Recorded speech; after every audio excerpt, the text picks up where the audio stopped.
Загвар очны шинжилгээний газрын мэдээлэлээр 5 дугаар сарын 19-нд Говьалтай нутаг Баян улгийн хойд болон зүүн, Увсын өмнөд, Ховдын баруун болон хойд хэсгээр салхи секундэд 18-аас 20 м, зарим үед секундэд 24 м хүрч ширүүснэ.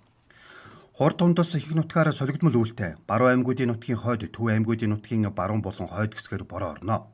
Бусад нутгаар бороо орохгүй. Салхи төв аймагуудын нутгийн хойд хэсгээр баруун өмнөөс баруун хойш эргэж, бусад нутгаар баруун өмнөөс секундэд 7-оос 12 м, баруун аймагуудын нутгийн өмнөд хэсгээр секундэд 18-аас 20 м хүрч ширүүсэж шорон шуурга шуурна. Агаарын хэм Алтай хөвсгөл Хинтийн улирах нутаг Ерөө Тэрэлж Онон уулз халах голын хөндий дорнод Даргангийн тал нутгаар нэмэх 17-оос нэмэх 22 хэм. Хангаан улирах нутаг болон Орхон Эг Үүр Туул Хэрлэн голын хөндийгөөр нэмэх 21-ээс нэмэх 26 хэм.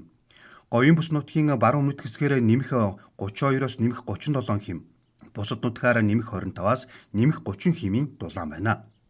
Улаанбаатар орчмоор үйлшин бороо орохгүй. Салхи баруун өмнөөс секундэд 7-оос 12 м, өдөртөө нэмэх 23-аас нэмэх 25 хэмийн дулаан байна. Багнуур орчмоор үйлшин бороо орохгүй. Өдөртөө нэмэх 21-ээс нэмэх 23 хэмийн дулаан.